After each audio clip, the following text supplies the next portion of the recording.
Saudações, olá a todos, sejam bem-vindos em nome da Associação Latina de Saúde Mental e Abuso de Substâncias e do Centro Hispânico-Latino de Treinamento e Assistência Técnica em Prevenção.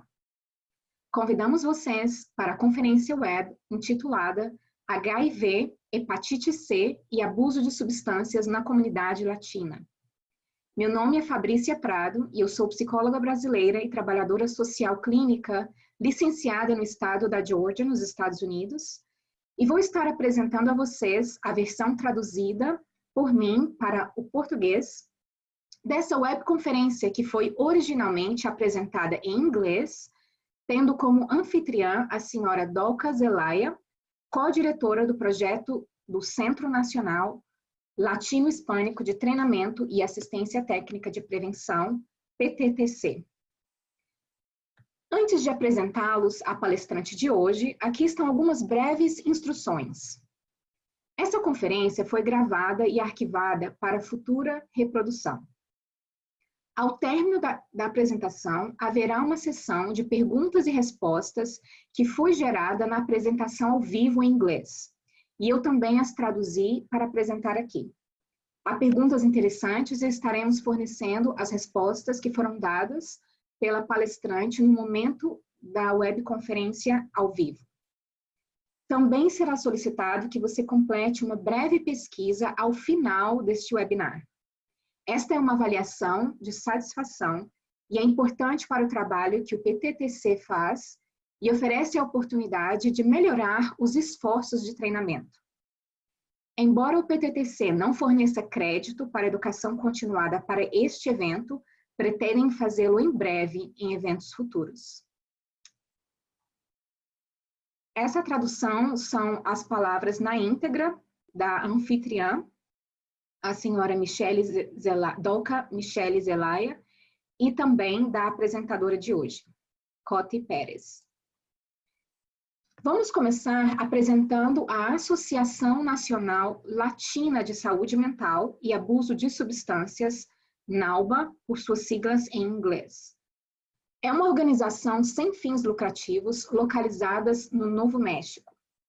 A NALBA foi criada para atender às necessidades de uma voz nacional para as populações latinas no campo da saúde mental e para chamar a atenção para as grandes disparidades que existem nas áreas de acesso, utilização, pesquisa baseada em dados científicos e pessoal adequadamente treinado. O diretor executivo da NALBA é o senhor Fred Sandoval.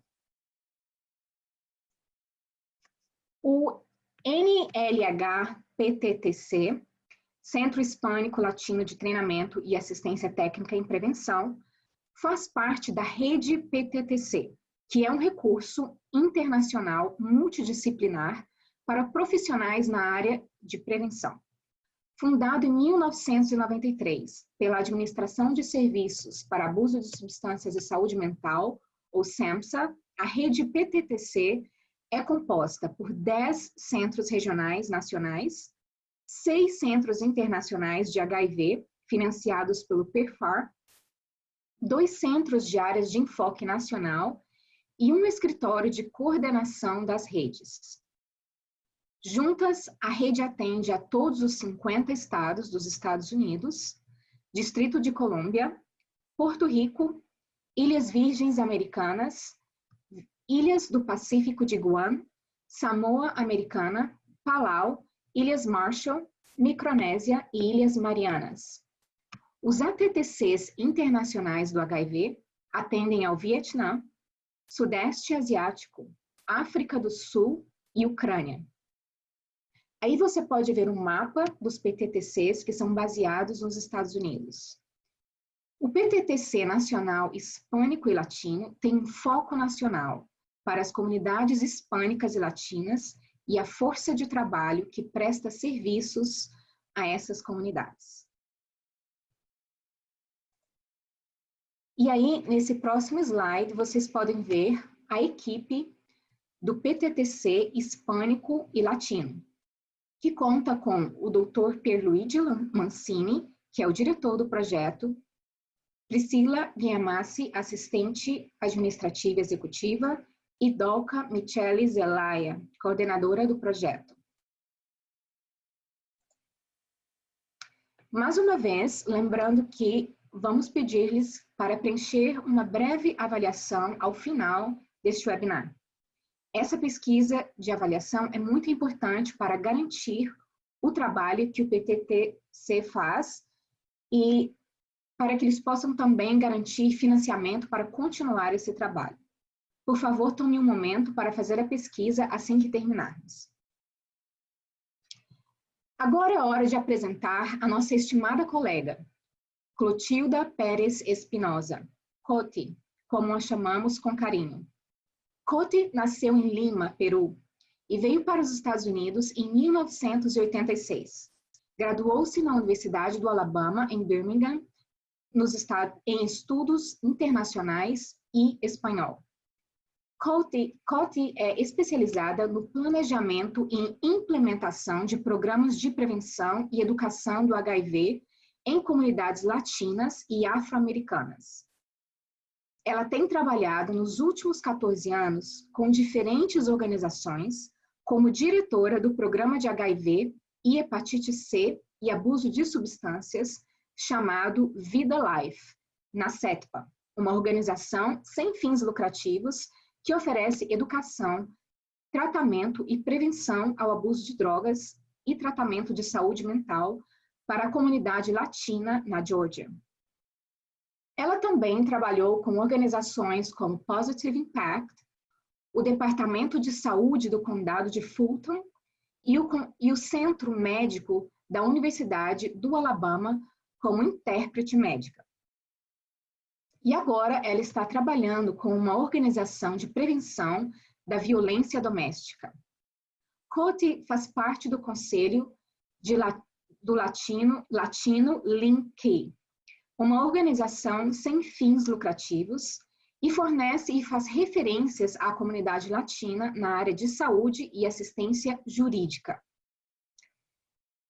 Então, essas são as palavras na íntegra da senhora Coti Pérez. Essa apresentação será sobre HIV, hepatite C e abuso de substâncias na comunidade latina.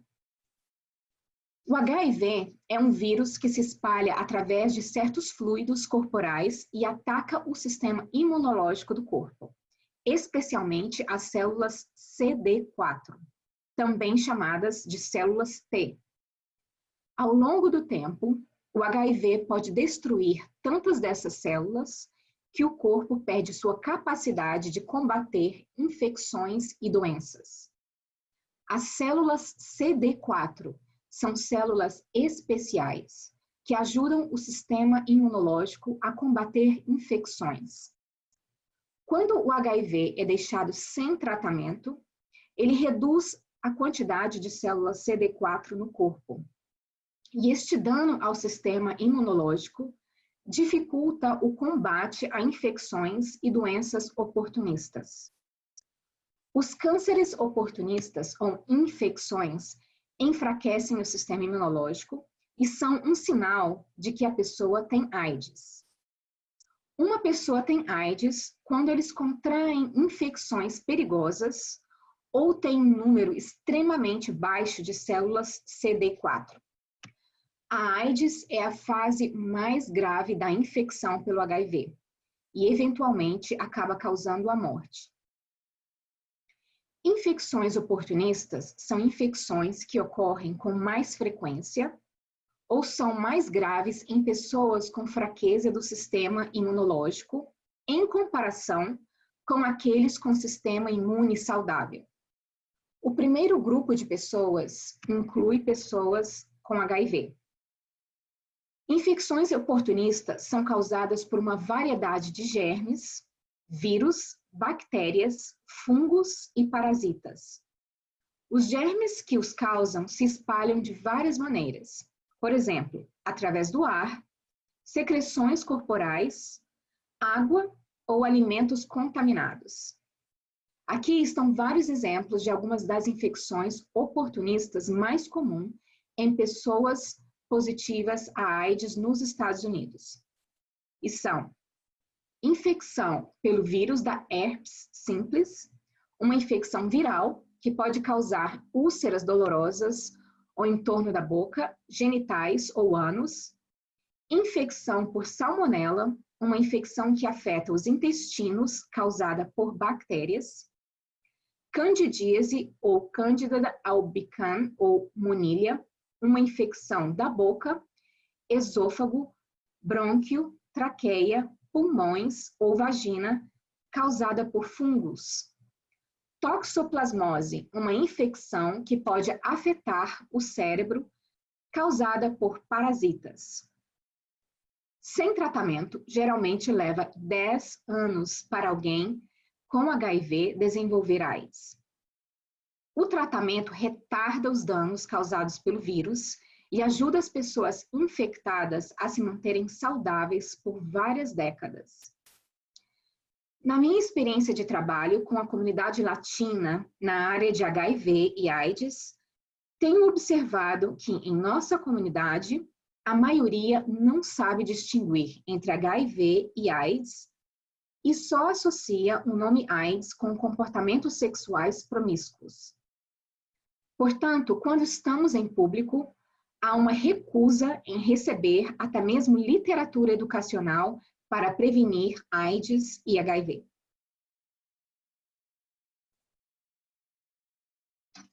Ok, falando um pouco sobre a transmissão do HIV. O HIV é transmitido por 4 fluidos: o sangue, o sêmen, as secreções vaginais e o leite materno de pessoas infectadas que tenham uma concentração suficiente do vírus para transmiti-lo. Isso significa que o HIV pode ser transmitido por 3 vias: sexual, sangue e mãe para filho ou filha. Além disso, para que a transmissão ocorra, o HIV precisa entrar no corpo e estar em contato com membranas do sangue ou mucosas, que é o revestimento do interior da boca de uma pessoa, vagina, pênis e reto. As principais vias de transmissão são, então, o contato sexual na relação sexual com penetração anal, vaginal ou oral sem preservativo. Penetração anal é a prática mais arriscada, seguida de vaginal. Quando uma pessoa desenvolve outras infecções sexualmente transmissíveis, o risco de infecção pelo HIV aumenta. O sexo oral tem um menor risco, especialmente sem ejaculação. A via de transmissão sanguínea, ao compartilhar agulhas, seringas ou outro material de injeção ou qualquer instrumento de corte que tenha entrado em contato com sangue infectado. A troca de instrumentos afiados e tesouras ou outros objetos pontiagudos não esterilizados para perfuração da pele, como as utilizadas para tatuagens, o chamado piercing, acupuntura, piercing na orelha, também representam um risco. Transmissão de mãe para filho, mãe para filha. Quando uma mulher é positiva para AIDS, a transmissão do vírus ou do HIV, a transmissão do vírus pode ocorrer durante a gravidez, parto ou lactação. O HIV não é transmitido através do ar ou da água, através da saliva, suor, lágrimas ou beijos com a boca fechada, por insetos ou animais de estimação, ou compartilhando comidas ou bebidas. Na comunidade latina, ainda é necessário educar sobre as formas de transmissão do HIV. Muitas vezes, famílias de pessoas vivendo com HIV separam utensílios alimentares e não querem que as crianças sejam abordadas ou tocadas por essas pessoas, criando um ambiente hostil para as pessoas que vivem com HIV. É por isso que muitas pessoas que vivem com HIV na comunidade latina não compartilham essa informação com seus entes queridos. Um cliente me disse uma vez: minha família teve dificuldade em aceitar que sou gay. E agora, se eu lhe disser que sou HIV positivo, eles vão parar de falar comigo e eu teria que sair da casa da minha irmã. Muitas das pessoas que vivem com HIV na comunidade latina escondem seu status de modo a não serem rejeitados por seus entes queridos.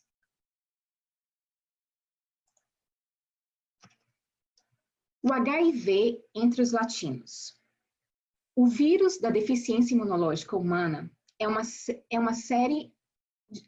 séria ameaça à saúde nas comunidades latinas, que tem uma parcela desproporcional da carga do HIV nos Estados Unidos. Os fatores que impulsionam a epidemia do HIV nesta população são tão diversos como as próprias comunidades latinas. De 2005 a 2010, os esforços de prevenção levaram a reduções promissoras nos novos diagnósticos entre os latinos. No entanto, dado que estes declínios pararam nos últimos anos, se reforça a necessidade de expandir o acesso aos programas de prevenção do HIV para esta importante população. Em 2015, aproximadamente 9.290 latinos foram diagnosticados com infecção pelo HIV. Os latinos representam cerca de 17% da população dos Estados Unidos, mas representa cerca de 21% das pessoas que vivem com o HIV. Isso foi em 2013. 263.900 pessoas e cerca de 24% de todas as pessoas recentemente diagnosticadas com a infecção. Os homens são responsáveis por 88% dos diagnósticos entre os latinos. A taxa de diagnóstico de HIV entre homens latinos é mais de 3 vezes maior do que entre homens brancos. 75% dos diagnósticos novos entre os homens latinos ocorre entre os homens que fazem sexo com homens.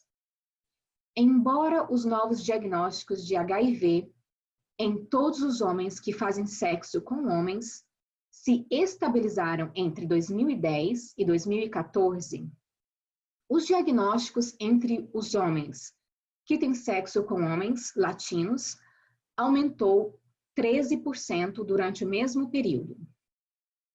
Em 2015, a taxa de diagnóstico do HIV entre as mulheres hispânicas foi mais de 3 vezes maior do que o das mulheres brancas.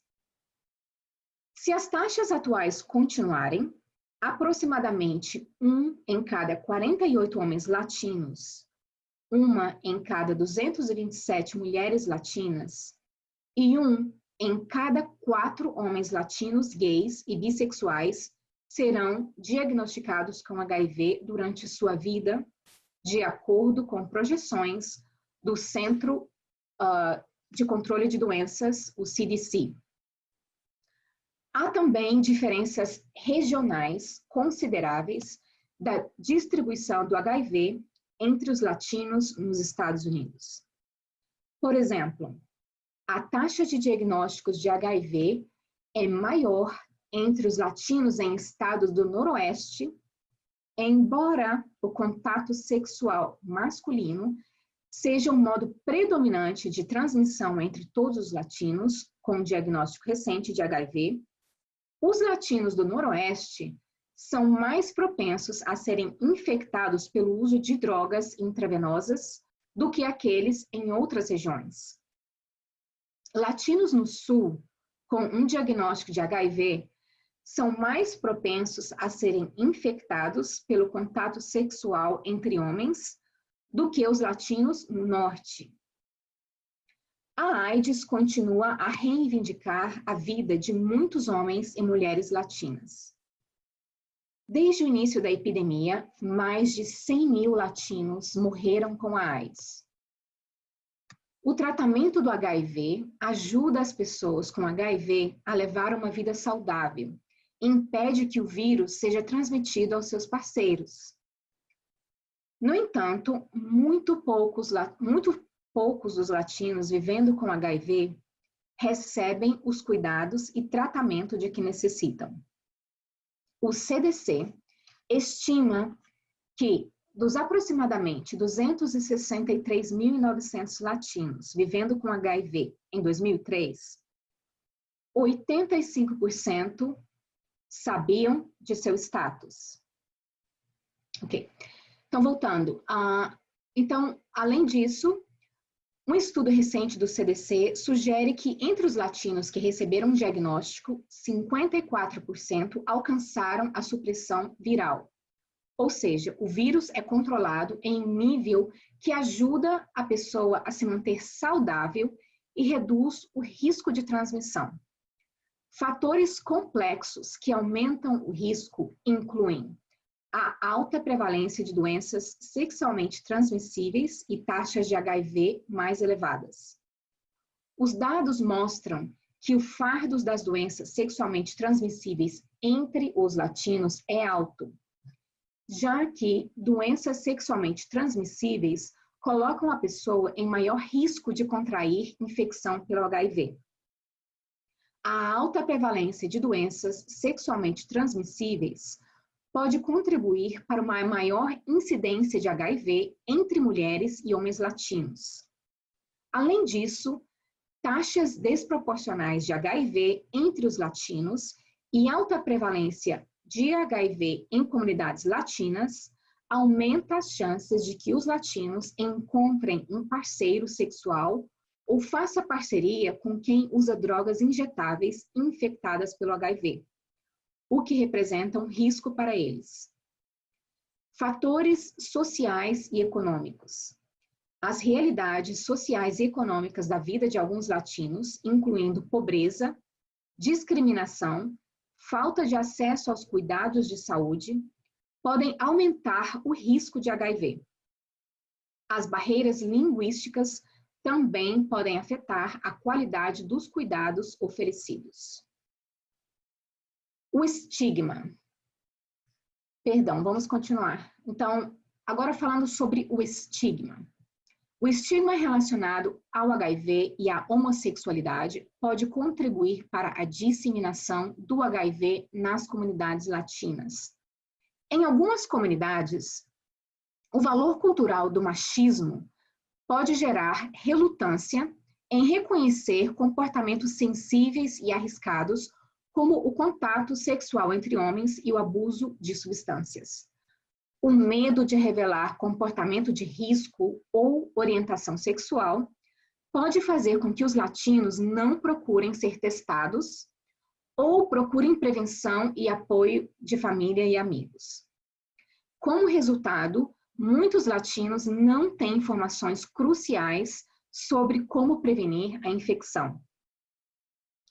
Fatores culturais. A cultura latina nos Estados Unidos é diversa. Pesquisas mostram que os latinos nascidos em diferentes países têm diferentes fatores de risco comportamentais para o HIV.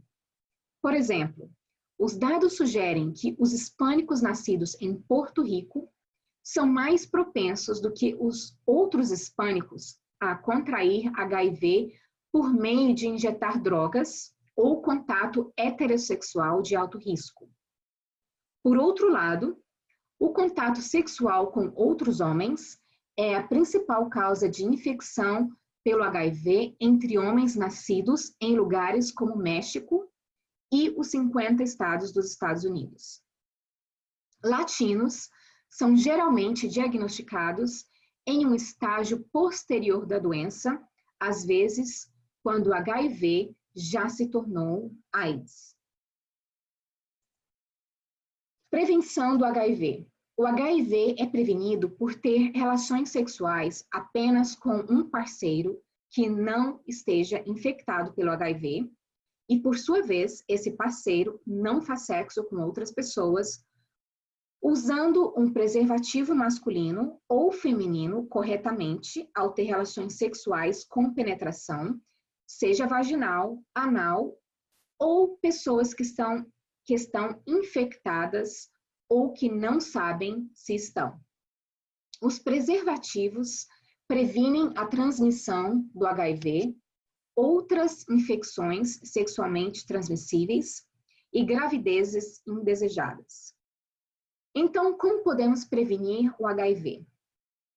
Conhecendo o status sorológico próprio e do seu parceiro, conhecendo o risco de exposição de diferentes práticas sexuais, sempre usando material estéril, evitando o uso compartilhado de seringas, agulhas e outras ferramentas de injeção, se estiver usando drogas injetáveis, usando sempre instrumentos para perfurar a pele, como agulhas de acupuntura, tatuagens ou piercing, que sejam descartáveis ou esterilizadas. Não compartilhar lâminas de barbear ou escovas de dentes. Se uma mulher está grávida e tem HIV, há tratamentos efetivos para reduzir o risco de transmissão do vírus para o seu futuro filho durante a gravidez e o parto. Uma mãe HIV positiva não deve amamentar seu bebê. Nos relacionamentos na comunidade latina, tenho observado que as mulheres não são sempre as que tomam a decisão de quando iniciar um relacionamento íntimo. Portanto, elas não decidem se devem usar proteção ou não. E se uma mulher toma a iniciativa de usar preservativo, na maioria das vezes, ela é vista como uma mulher fácil ou promíscua. Então, tomar a iniciativa não deve ser condicionado pelo gênero da pessoa e o portador do preservativo não deve ser descrito como promíscuo ou promíscua. Continuamos com a prevenção do HIV. Hoje, existem novos medicamentos disponíveis, como a PrEP. Então, vamos falar sobre PrEP. A PrEP é uma abreviação para profilaxia pré-exposição. É um novo método de prevenção do HIV para pessoas que não têm HIV. Isso envolve tomar uma pílula diária para reduzir o risco de ser infectado com o vírus. Em 16 de julho de 2012, o governo federal aprovou o Truvada como o único medicamento PrEP para o HIV. A aprovação baseia-se em pesquisas que mostram que, quando adultos tomaram Truvada, isto provou ser muito eficaz na prevenção da infecção pelo HIV. A droga funciona impedindo o HIV de fazer cópias de si mesmo depois de entrar no corpo. A PrEP é mais eficaz em combinação com outros métodos de prevenção, como os preservativos. Então, quem pode tomar PrEP? As pessoas que são HIV negativo, com um alto risco de infecção pelo HIV, são elegíveis para PrEP.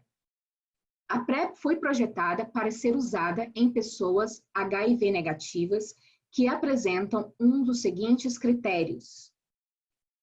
Você deve estar em um relacionamento com uma pessoa que é HIV positivo, ou deve ser uma pessoa heterossexual de alto risco, como um trabalhador ou trabalhadora sexual, ou você deve ser um homem que faz sexo com outros homens que estão em alto risco também.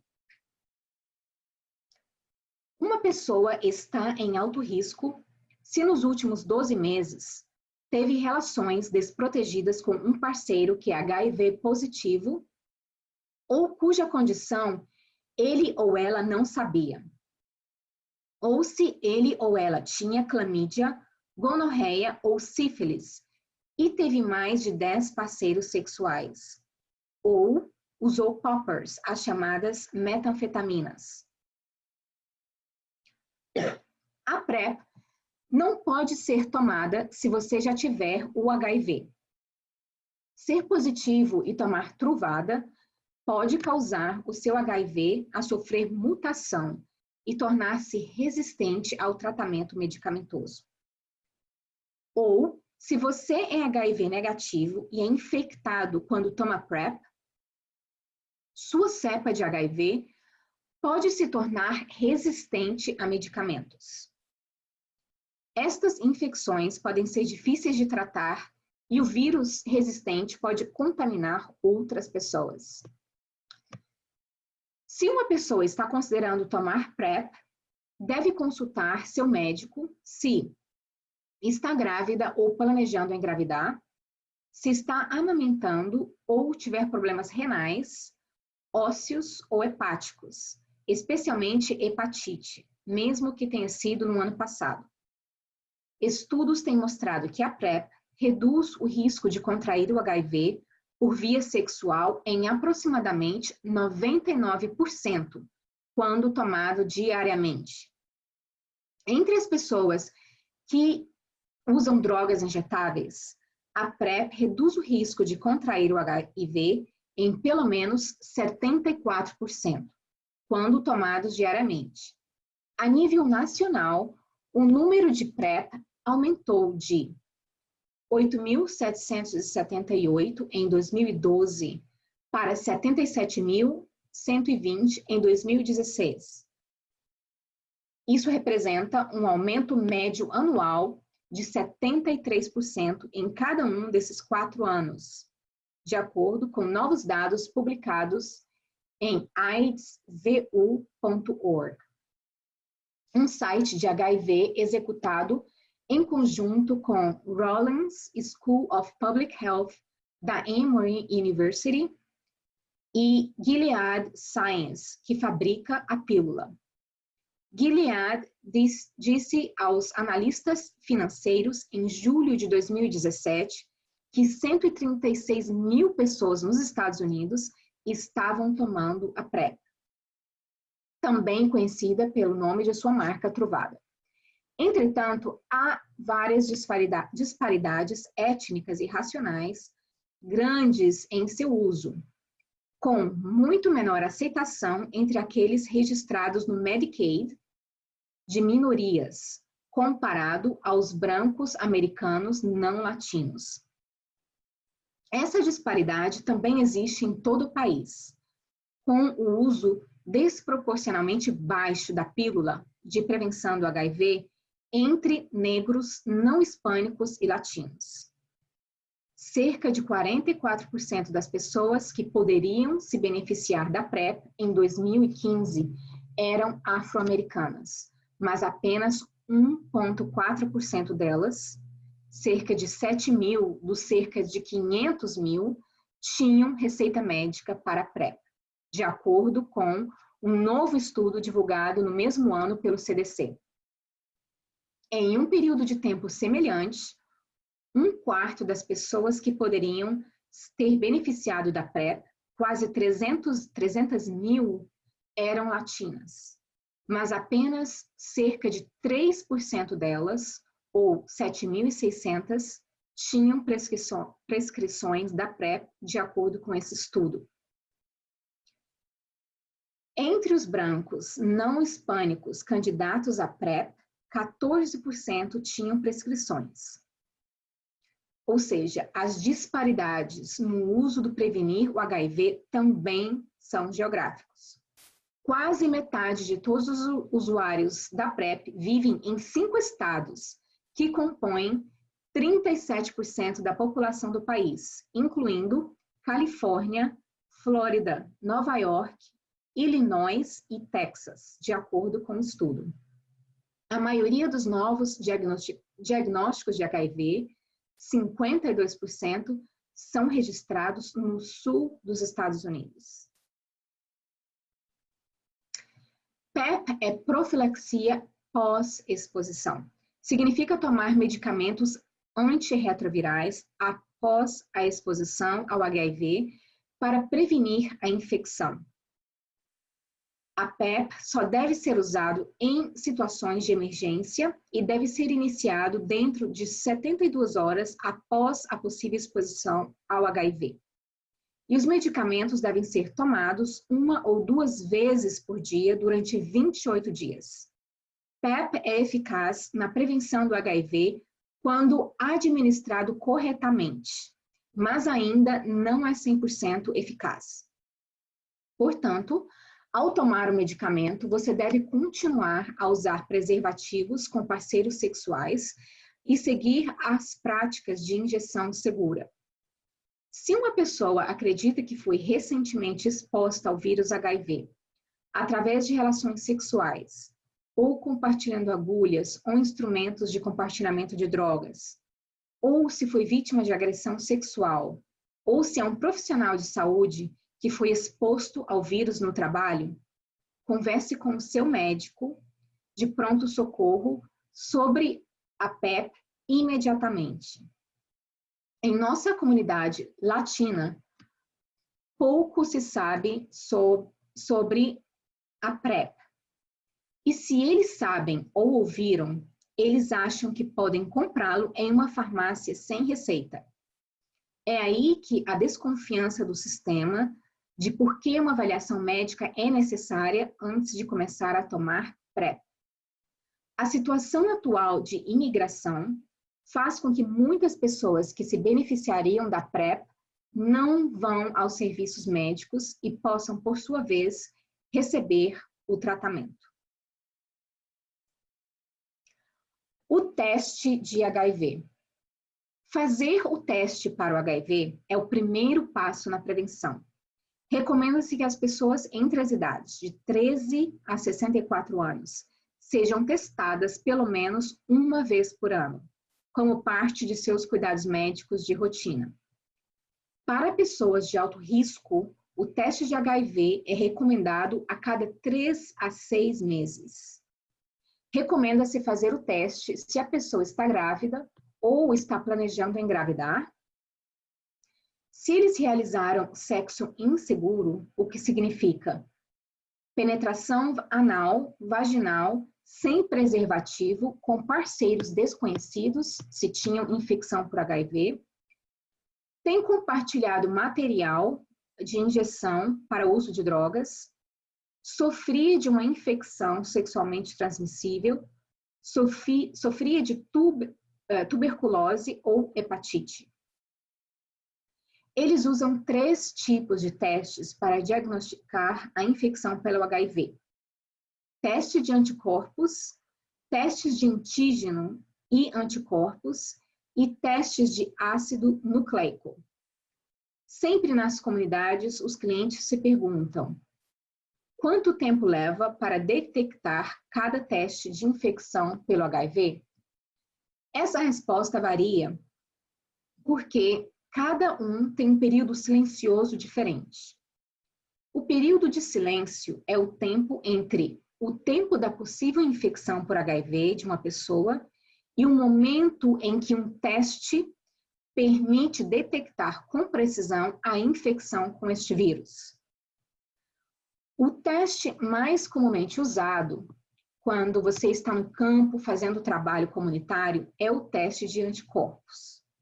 Estes testam anticorpos para o HIV no sangue ou nas secreções da boca. Os anticorpos são proteínas que combatem a doença que o corpo produz em resposta à infecção pelo HIV. A maioria dos testes rápidos e testes feitos em casa são testes de anticorpos. Os testes de antígenos e anticorpos, como seu nome indica, podem detectar antígenos, uma parte do vírus, e anticorpos para o HIV no sangue. E os testes de ácido nucleico examinam a presença do HIV no sangue. Um teste inicial de HIV será geral, e em seguida um teste de anticorpos ou de antígeno e anticorpos. Existem dois tipos de evidências, mas geralmente no campo, quando trabalhamos, há evidências confidenciais e anônimas. Testes anônimos não são mais usados. Os confidenciais são mais usados. E o cliente é reforçado pela confiança de que suas informações não serão compartilhadas. Essa é uma das desconfianças na comunidade latina. Testes confidenciais significam que os resultados do teste do HIV incluirão seu nome e outros dados de identificação a serem incluídos em seu registro médico. Os resultados positivos dos testes de HIV serão relatados aos departamentos de saúde locais ou estaduais para inclusão em relatórios estatísticos. Os departamentos de saúde removem todas as informações pessoais, incluindo nome e endereço, a partir dos resultados de testes de HIV, antes de compartilhar as informações com o CDC. E o CDC, por sua vez, usa essas informações para seus relatórios, mas não compartilha com nenhuma outra organização, nem mesmo com companhias de seguro de saúde. Testes anônimos significam que a pessoa não precisa compartilhar seu nome ou endereço. Eles só lhe dão um número, mas, como foi mencionado, estes testes anônimos estão se tornando cada vez mais escassos. Ok, então esse gráfico em que vocês veem aí,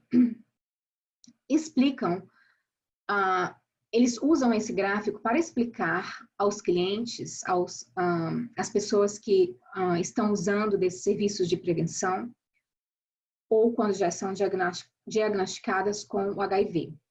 Esse é o chamado contínuo do cuidado do HIV. Ou seja, estas são as etapas ou estágios de tratamento médico do HIV. Os cuidados contínuos começam quando alguém é diagnosticado com infecção pelo HIV. Inclui a procura de cuidados de saúde adequados, o início da terapia antirretroviral, a adesão ao tratamento e a permanência sob os cuidados. O objetivo final do contínuo de cuidado é redução do vírus. O cuidado continuado também pode se referir a um modelo utilizado por epidemiologistas e outros profissionais de saúde para observar o sucesso de programas relacionados ao HIV, para identificar e resolver lacunas em serviços relacionados. Este modelo mede a ligação ou vínculo ao cuidado, a retenção no tratamento, a redução viral sustentada nos povos diagnosticados com infecção pelo HIV. Continuando. Então, nesta foto, finalmente, vemos essa estatística do HIV e latinos. Sabemos que nem todos os latinos que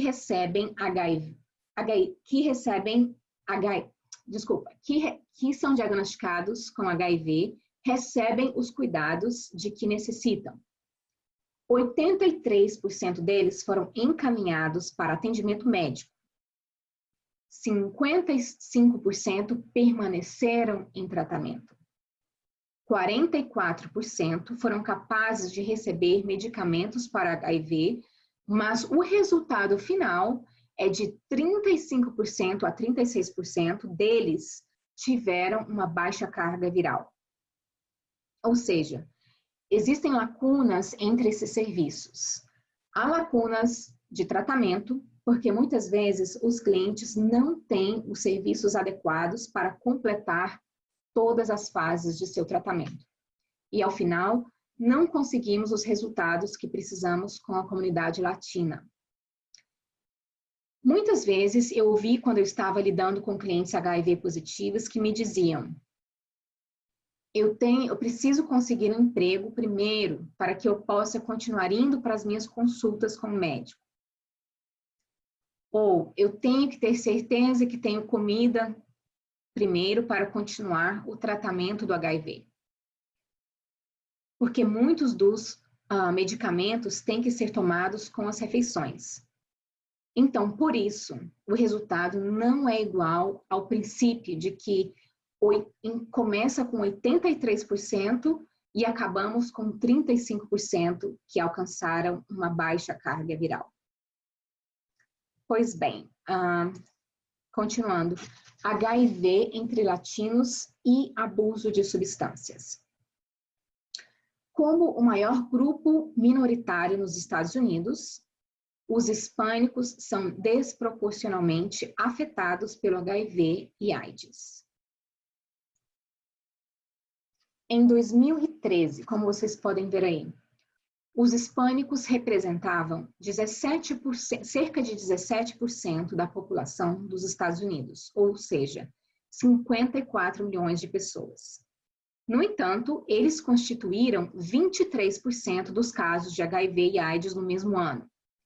Em 2013, estima-se que houveram 5.773 casos de AIDS diagnosticados entre latinos e hispânicos.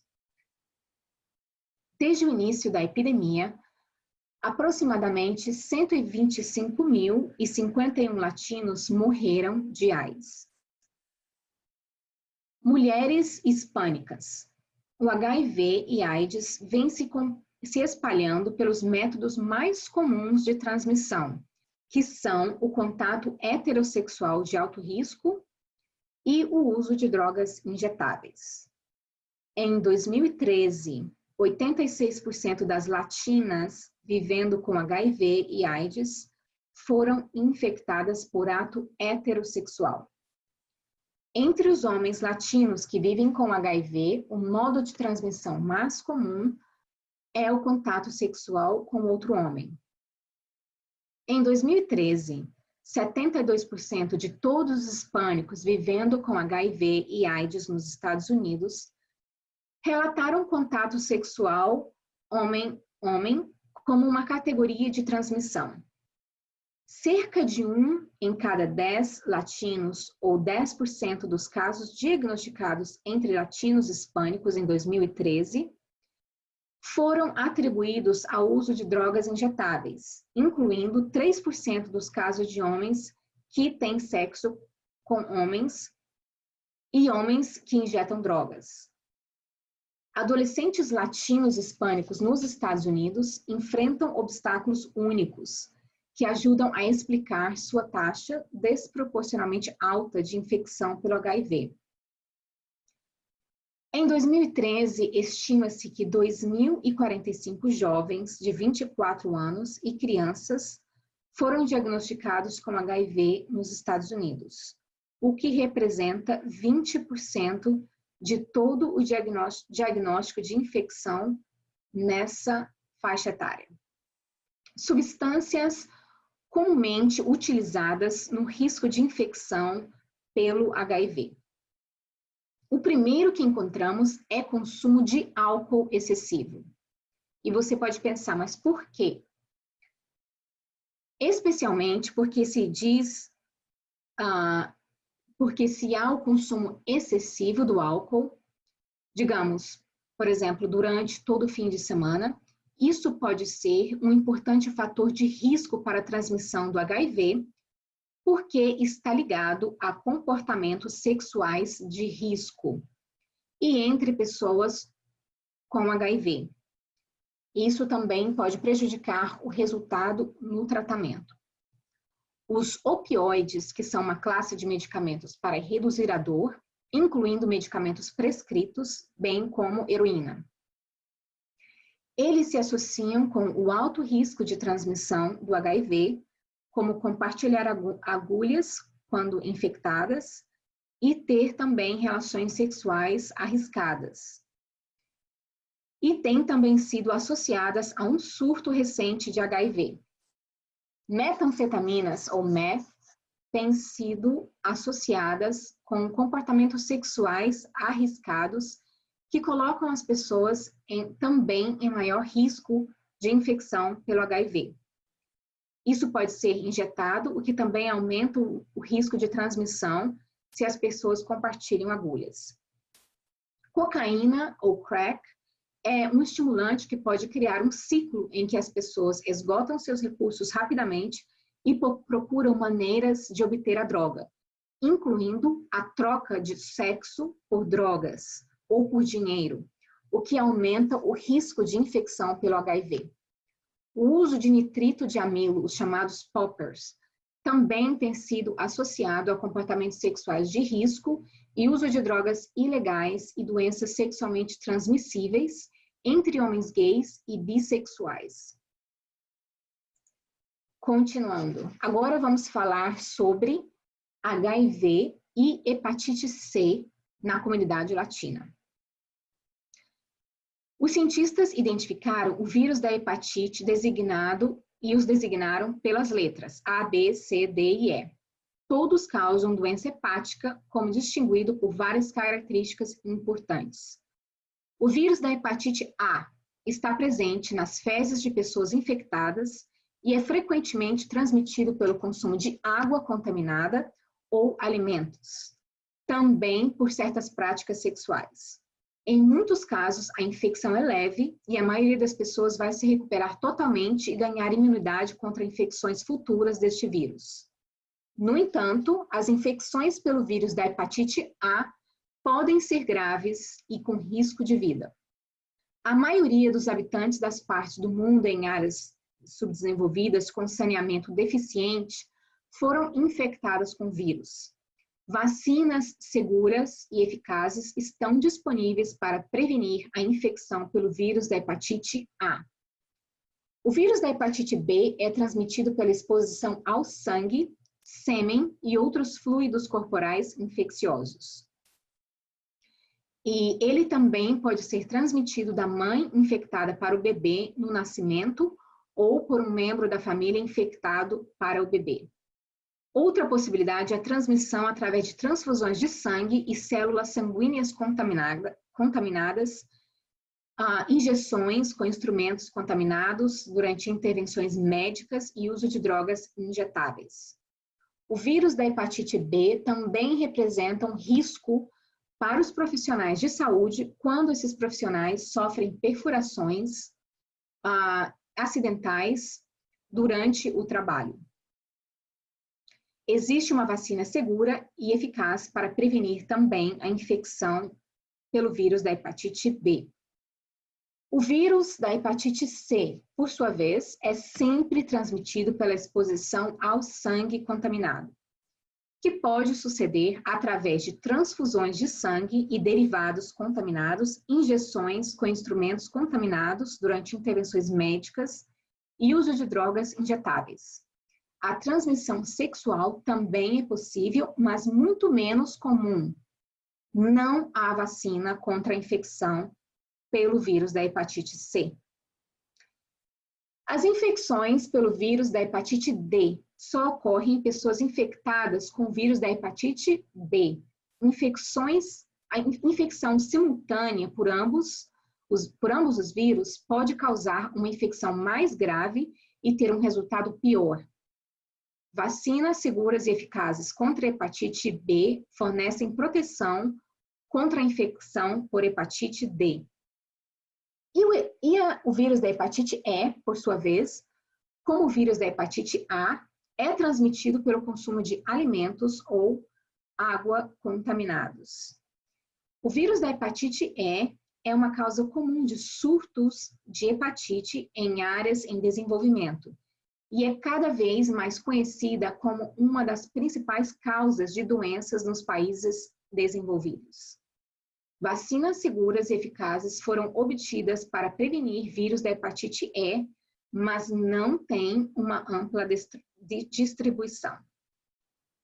Ok, então, enfatizando agora na hepatite C, que é uma infecção hepática causada pelo vírus do mesmo nome.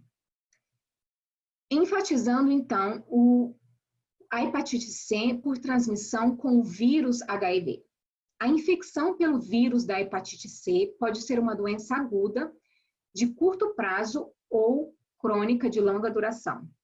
A doença aguda do vírus da hepatite C ocorre dentro de 6 meses da exposição de uma pessoa ao vírus. Na maioria das pessoas, a fase aguda torna-se uma fase crônica. A doença crônica do vírus da hepatite C pode durar uma vida inteira. Sem tratamento, pode causar câncer ou lesão hepática grave, levando à insuficiência hepática. Infecção com a hepatite C é uma infecção contagiosa e pode se espalhar de pessoa para pessoa. O vírus da hepatite C é transmitido principalmente através do contato com sangue de uma pessoa infectada com vírus. Nos Estados Unidos, esse vírus se espalha principalmente por agulhas ou drogas injetáveis. E o vírus da hepatite C também pode se espalhar através do contato sexual. Enquanto o risco da transmissão através de contato sexual é baixo, o risco aumenta em pessoas com HIV. Uma vez que o vírus HIV e hepatite C pode ser transmitido através do sangue, um dos principais fatores de risco para ambos os vírus é o uso de drogas injetáveis. E é por isso que o compartilhamento de agulhas ou outras drogas injetáveis aumenta o risco de infecção por sangue infectado por hepatite C ou vírus HIV. Ou seja, a melhor maneira de proteção contra o vírus da hepatite C é nunca usar drogas injetáveis. Se os medicamentos forem injetados, novas agulhas esterilizadas devem ser sempre usadas, que não são reutilizadas ou compartilhadas, ou com qualquer outro tipo de injeções. Todos, mesmo pessoas HIV positivas, podem tomar medidas para reduzir o risco de infecção pelo vírus da hepatite C, como não compartilhar escovas de dente, lâminas ou outros itens de uso pessoal que podem entrar em contato com o sangue de outra pessoa. Se você fizer uma tatuagem ou piercing em algum lugar de seu corpo, certifique-se de que os instrumentos utilizados são esterilizados. O uso de preservativos durante o sexo também evita o risco. O risco de infecção pelo vírus da hepatite C através do contato sexual é baixo, mas, repetindo, aumenta entre pessoas que têm o HIV. E os preservativos também reduzem o risco de transmissão do HIV e outras doenças sexualmente transmissíveis, como gonorreia e sífilis. A maioria das pessoas com infecção aguda por hepatite C não tem sintomas.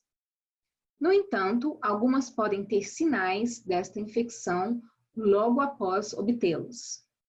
Os sintomas da infecção aguda podem incluir febre, cansaço, perda de apetite, náuseas, vômitos, dor abdominal, urina de cor escura, fezes cor de argila, dor nas articulações e icterícia. A pele do interior do olho, a parte branca, fica amarela. A maioria das pessoas com infecção crônica pelo vírus da hepatite C não tem nenhum sintoma. A infecção crônica com este vírus é descoberta frequentemente com os resultados de teste da função do fígado, executados como parte de uma intervenção regular, como um check-up. O CDC recomenda um exame de sangue para hepatite C como parte de cuidados médicos de rotina para todos os nascidos entre 1945 e 1965, e aqueles com outros fatores de risco, incluindo pessoas que receberam uma transfusão de sangue antes de 1992, têm um histórico de ter injetado drogas ilegalmente em qualquer momento de sua vida, ou eles estão fazendo hemodiálise ou diálise renal. Pois bem, então, muito importante agora é falar sobre estigma. E para falar sobre o estigma, então perguntamos, o que podemos fazer para evitar o estigma? A própria AIDS não é uma condição, é um conjunto de condições, uma síndrome que ocorre quando o sistema imunológico de uma pessoa foi enfraquecido pela infecção pelo HIV. A palavra ou frase problemática que às vezes usamos é a AIDS quando se refere ao vírus HIV. Então, a palavra preferida para usar seria HIV ou HIV e AIDS quando refere-se a ambos. A AIDS não é contagiosa ou transmitida. As pessoas são infectadas com o vírus HIV. O HIV pode ser transmitido, mas não é hereditário. Em seguida, uma das frases ou palavras problemáticas pode ser espalhar AIDS, passar o HIV, pegar o HIV, pegar AIDS. Nesse caso, as palavras preferidas ou frases preferidas seriam ser diagnosticado com HIV, adquirir o HIV, transmitir o HIV. Uma outra expressão, apenas alguns fluidos transmitem o HIV, ou seja, o termo fluidos corporais abrange todos os fluidos que provêm do corpo e não apenas aqueles envolvidos na transmissão do HIV.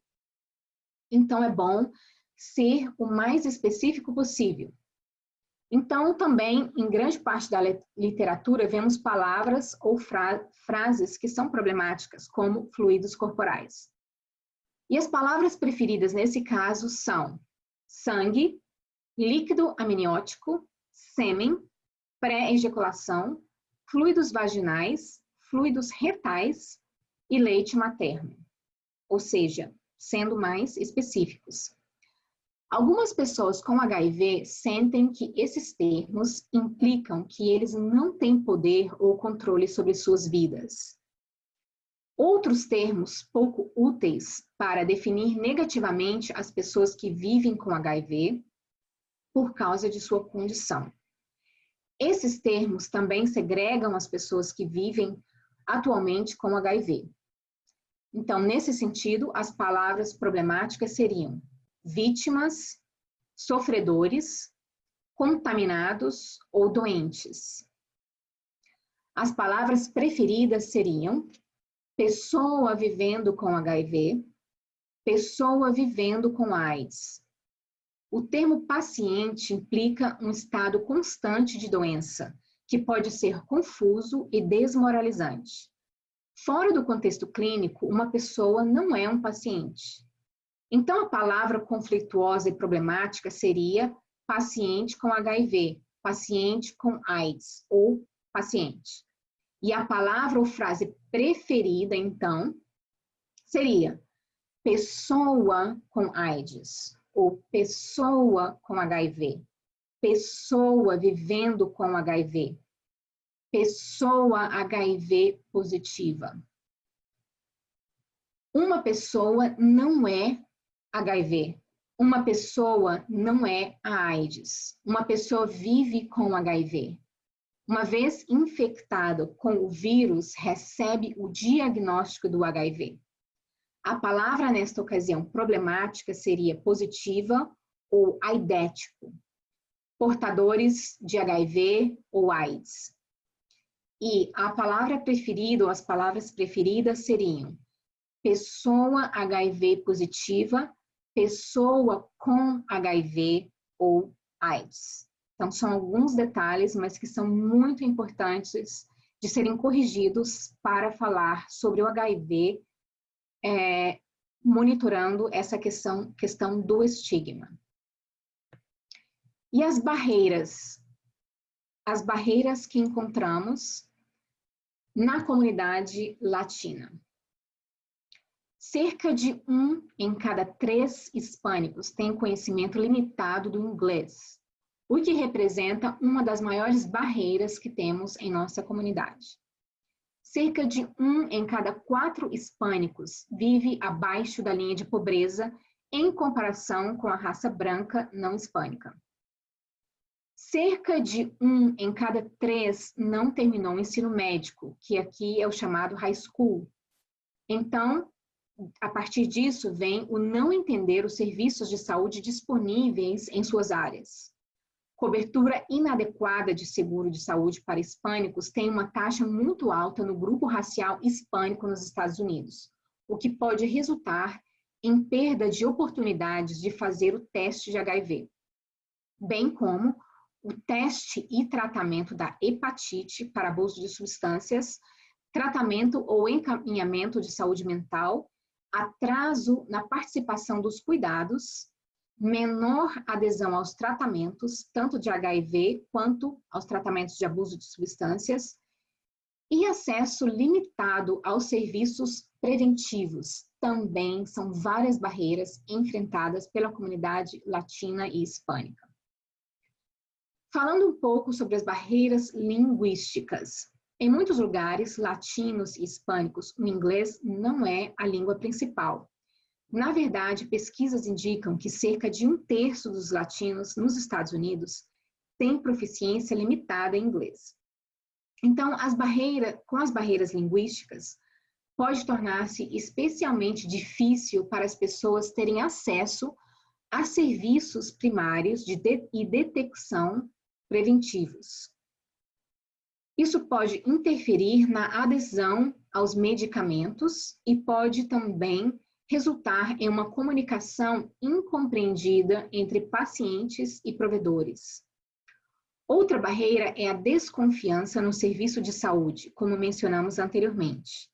Os latinos experimentam altos níveis de desconfiança no sistema de saúde.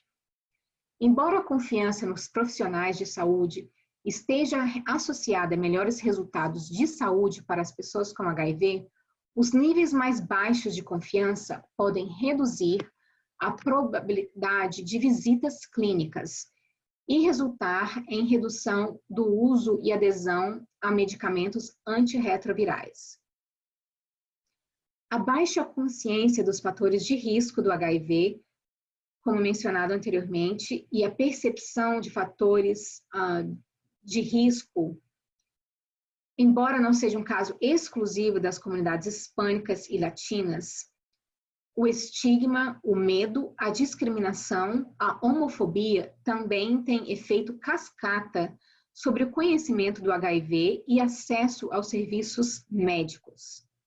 Isso diz respeito a uma variedade de consequências, incluindo desencorajar as pessoas de obter informações sobre recursos e programas de prevenção do HIV, limitar a abertura sobre a orientação sexual ou status de HIV de uma pessoa, dissuadir as pessoas a procurar evidências e limitar a capacidade de uma pessoa ao acesso e acompanhamento de métodos de tratamento e prevenção.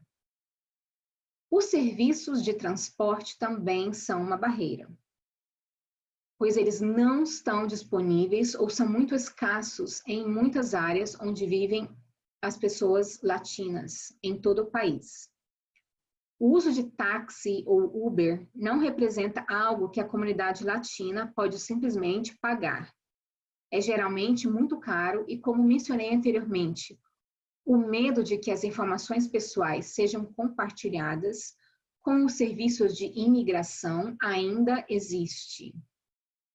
Por exemplo, em um trabalho em que fizemos sobre o projeto em que eu vou apresentar a vocês em seguida, uma pessoa, quando veio positiva, estávamos com a terapeuta dizendo a ele sobre o resultado, que o teste tinha sido reativo. Então, quando falamos, a primeira coisa que a pessoa falou foi: essa informação vai ser passada para a imigração? Então, temos que reafirmar e assegurar-los de que não. esse não é o caso. Você não será encaminhado, que você ia ser encaminhado para uma consulta a um médico, né? Então, isso é o que oferecemos como informação e fizemos o acompanhamento. Mas esse medo é latente e nesses momentos que vivemos no país, ainda mais. Então, agora falando sobre o programa Vida Life, que é a iniciativa para a saúde da juventude latina. A Georgia State University, a Escola de Serviço Social, foi o destinatário de uma parceria com uma organização de base na comunidade. Então, aí vocês podem ver a SETPA, Georgia State, e a School of Social Work. Essa foi uma subvenção federal de 3 anos do SAMHSA, do Substance Abuse and Mental Health Services Administration, e o Centro de Prevenção ao Abuso de Substâncias, CSAP, por suas siglas em inglês, para prevenir e reduzir o abuso de substâncias, transmissão do HIV e hepatite C entre populações de alto risco. Vida Life teve a oportunidade de realizar um alcance focalizado, como você vê aí na ilustração. Então, chegamos a fazer esse alcance colaborando com outras agências de saúde e conseguimos alcançar a comunidade latina de alto risco. Nós estávamos indo para onde eles se reuniam para se divertir em noites latinas gays, em um clube local na área em que fizemos o programa. Das 23 horas às 2 horas da madrugada, oferecemos informações, pacotes de preservativos, testes de HIV e testes de hepatite C, totalmente grátis. A gente começava pequenas conversas e perguntávamos aos jovens: quando foi a última vez que você fez um teste de HIV? E os jovens ficaram surpresos ao saber que, se não haviam seguido o conselho de proteção recomendado a eles em seus últimos testes para HIV, eles teriam se colocado em risco e teriam que ser testados com mais frequência, de 3 a 6 meses. A realização dessas visitas sempre foi muito boa e sempre tivemos resultados excelentes. E agora também continuamos a fazer este alcance focalizado com a organização sem fins lucrativos, da qual faço parte do conselho, chamado Latino Link,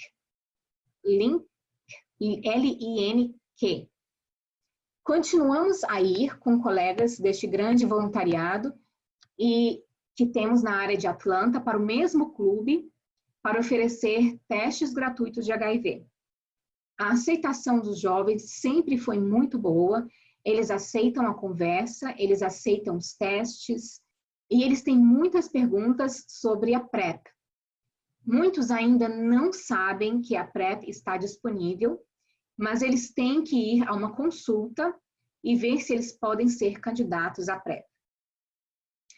E à meia-noite, se você contata essas organizações, eles podem atender o telefone, eles fazem referências e eles são chamados no dia seguinte e podem receber os serviços que eles precisam.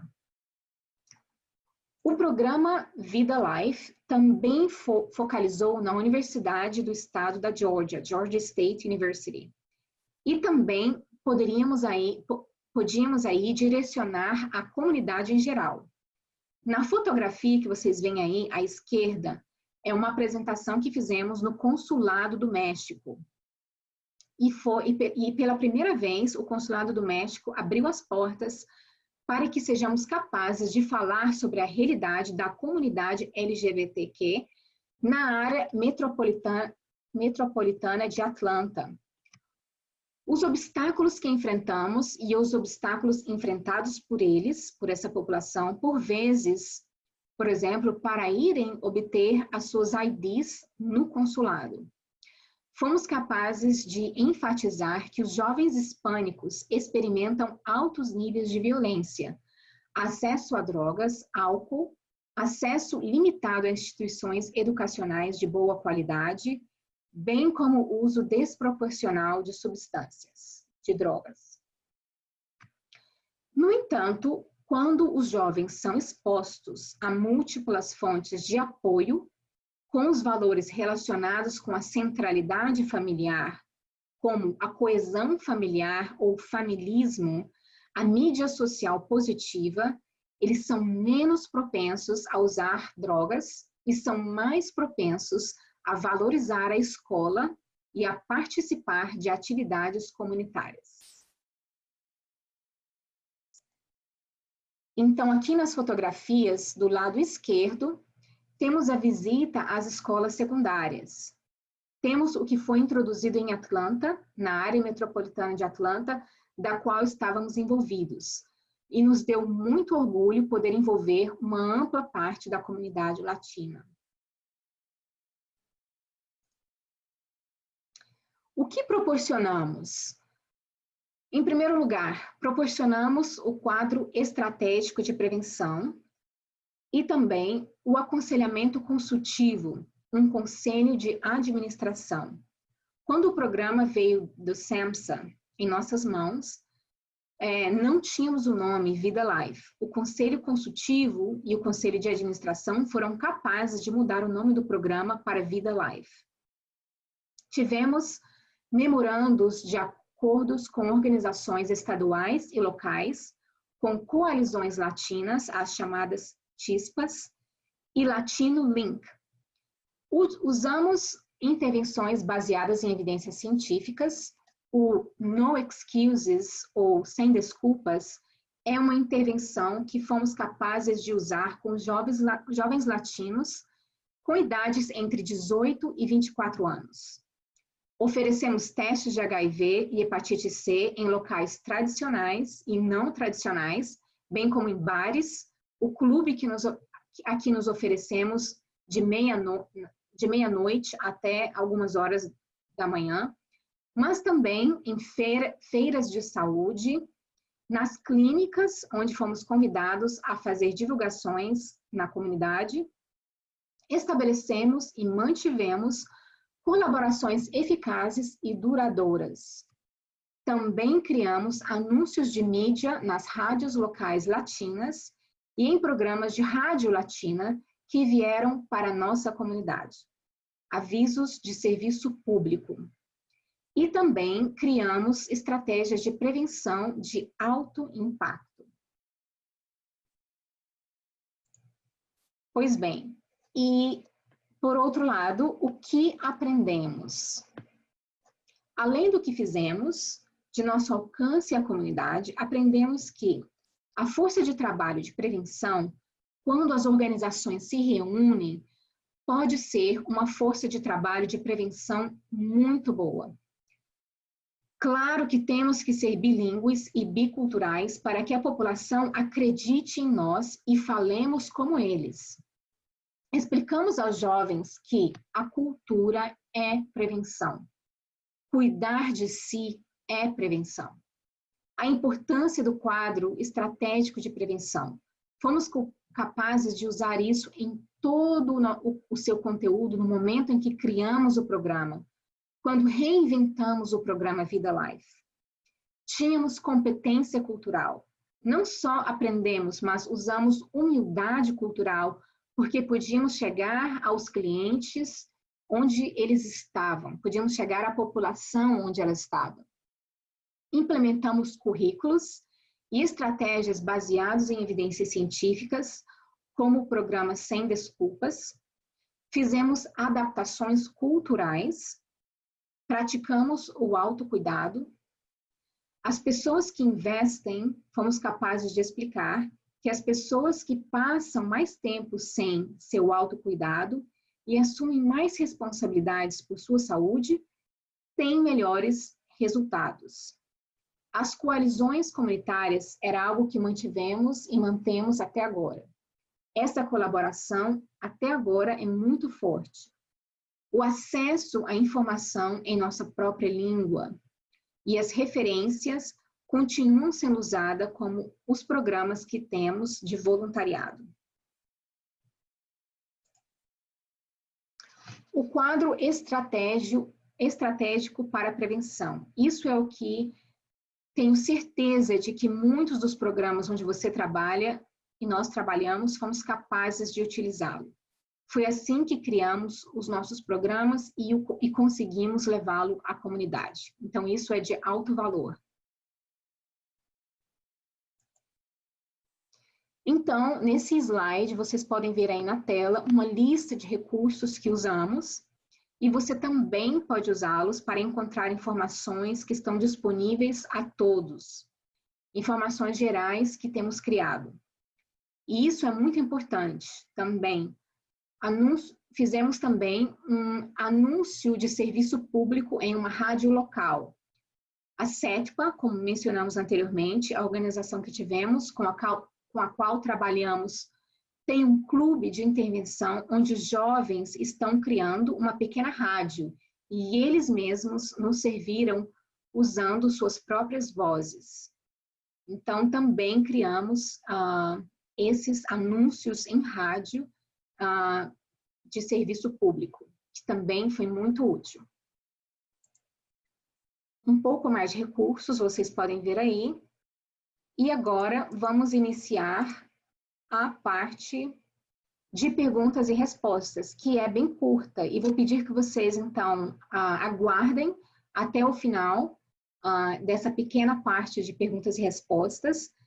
E, então, eu vou colocar as informações de contato da apresentadora de hoje e também as informações do PTTC. E, em seguida, vocês poderão completar a pesquisa de satisfação, que é muito importante. Então, a primeira pergunta. Gabriela está perguntando se uma pessoa com hepatite C, que ela contraiu através de fezes, e é um homem que contraiu a doença, essa pessoa poderia procriar ou crianças que podem ser afetadas pelo vírus? Então, Cote responde esclarecendo. A hepatite C não é transmitida por fezes. A hepatite C é transmitida principalmente por sangue. A hepatite A e B estão em água contaminadas. É por isso que os países em desenvolvimento foram mencionados e que as pessoas que ainda transportam água de rios ou que tomam banho nas águas dos rios sem serem fervidas, ou tomam água sem serem fervidas. Mas não é o contágio da hepatite C por fezes. É mais no sangue e agulhas em compartilhamento, ou seja, contato com sangue. Então, isso não tem nada a ver com a contaminação por fezes ou transmissão entre pais e filhos. A próxima questão. Quão grande é o medo entre as pessoas que estão sendo testadas para o HIV e o seu status legal? Então, Cote responde. Até agora, eu sei que quando fui gerente de casos em uma organização sem fins lucrativos, que eu trabalhava ajudando pessoas HIV positivas, e até o momento, nada impede que pessoas soropositivas e sem status legal tenham acesso a medicamentos e assistência médica. Isso foi algo que aprendi lá. O status legal para obter acesso a medicamentos e assistência médica não importa. Isso ainda existe. Eles não o removeram. Há medo, a população tem medo, sim, e na comunidade latina, infelizmente, as informações que se passam boca a boca são muito rápidas e, às vezes, as informações ruins correm mais. E as pessoas dizem, olha, não faça o teste, porque se você fizer o teste e for positivo, e como se você não tiver documentos, eles vão te deportar.